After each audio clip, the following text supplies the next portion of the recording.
हरे कृष्णा। सभी भक्तों को श्रावण महात्म्य का 7वां अध्याय। ईश्वर ने कहा, हे सनत कुमार, अब उत्तम मंगलवार का व्रत कहूंगा, जिसके करने से वैधव्य का नाश होता है। विवाह उत्तर 5 साल तक इस व्रत को करें। इसका नाम मंगला गौरी व्रत है। यह पाप को नष्ट करने वाला है।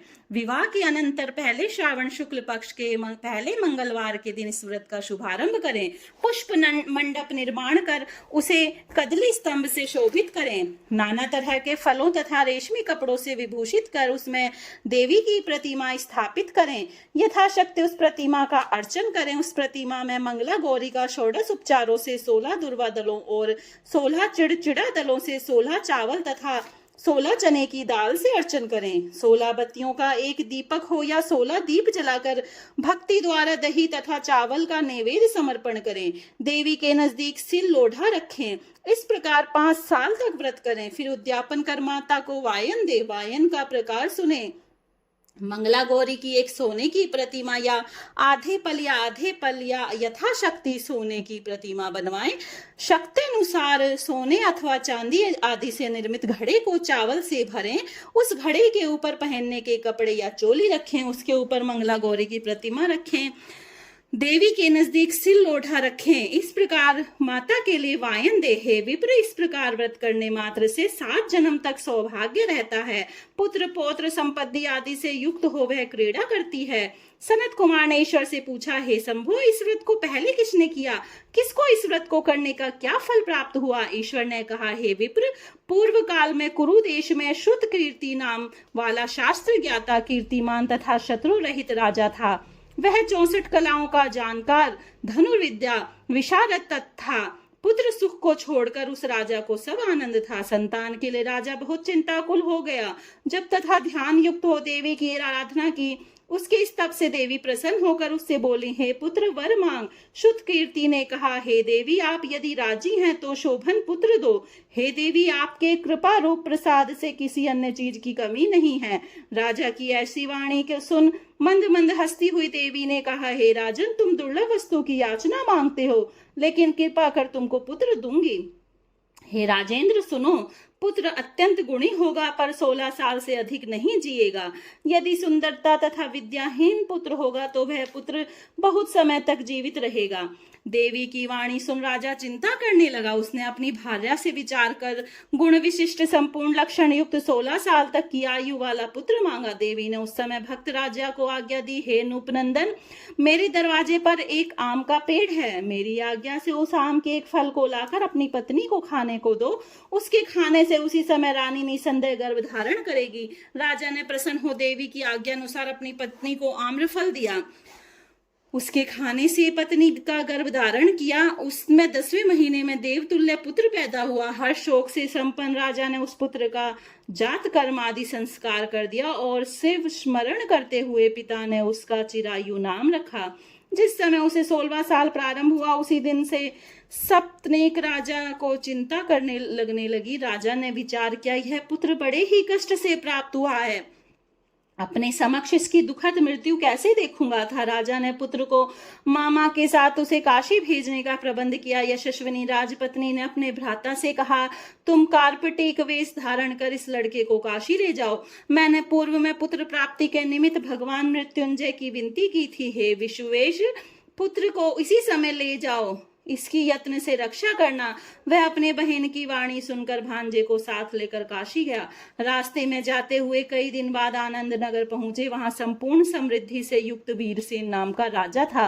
उस राजा की कन्या संपूर्ण लक्षण संपन्न मंगला गौरी नाम वाली रूप लावण्य संपन्न थी। उस समय वह बालिका सखियों सहित अपने गांव के समीप रमणीक बगीचे में खेल रही थी। उसी वक्त राजपुत्र चिरायु तथा उसका मामा दोनों वहां पहुंच गए। वे दोनों बालिकाओं को देखने की इच्छा से ठहर गए। इतने ही समय में क्रीड़ा करती हुई उन बालिकाओं में से एक बालिका क्रोधित हो अंत कठिन दुर्वचन रंडा कहा। इस दुर्वचन को राजपुत्री ने सुनकर कहा, तुम अयोग्य वाणी क्यों कहती हो? मेरे वंश में ऐसी स्त्री नहीं है। मंगला गौरी के वर प्रसाद से, मंगला गौरी व्रत के प्रभाव मात्र से मेरे हाथ से चावल जिसके मस्तक पर गिरे हैं, सखी उसके साथ विवाह हो जाने पर यदि थोड़ी आयु वाला है तो भी चिरायु हो जाएगा। तदंतर सब बालिका अपने अपने घर चली गईं।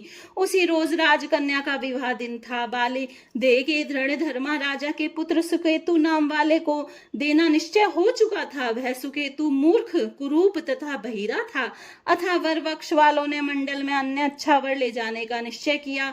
विवाह हो जाने पर वहां सुकेतु चला जाएगा। यूं विचार कर चिरायु के समीप जाकर उसने मामा से कहा, यह बालक हमें दो, क्योंकि आपके बालक द्वारा हमारा कार्य सिद्ध होगा।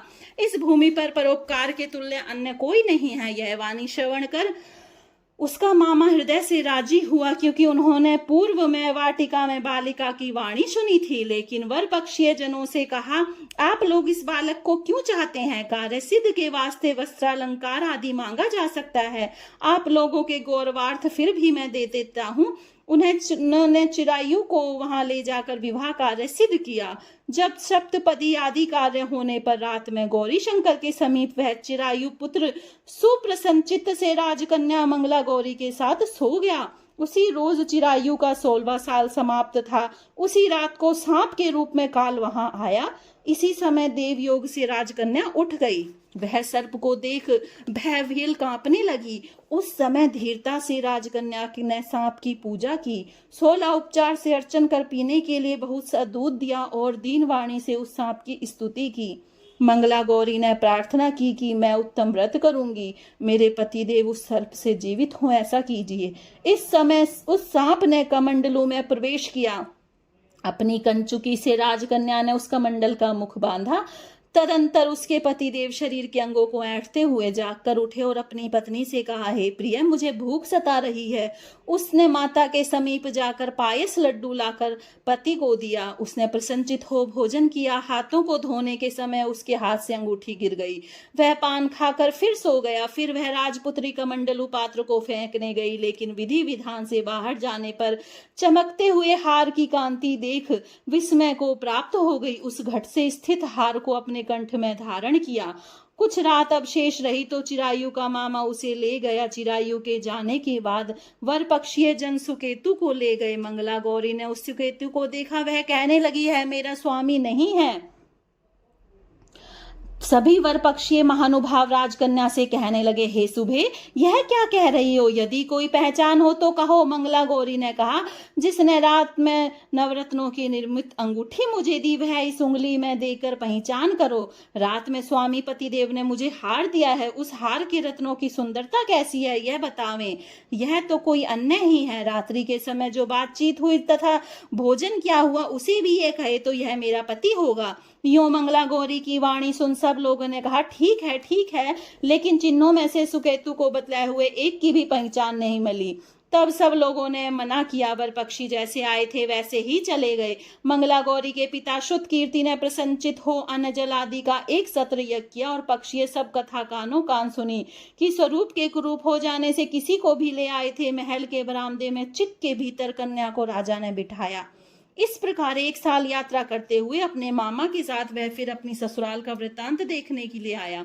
जब मंगला गौरी ने चिक के भीतर से उसे देखा तो लोकोत्तर प्रसन्न हो अपने माता पिता से कहा, मेरे पति आ गए।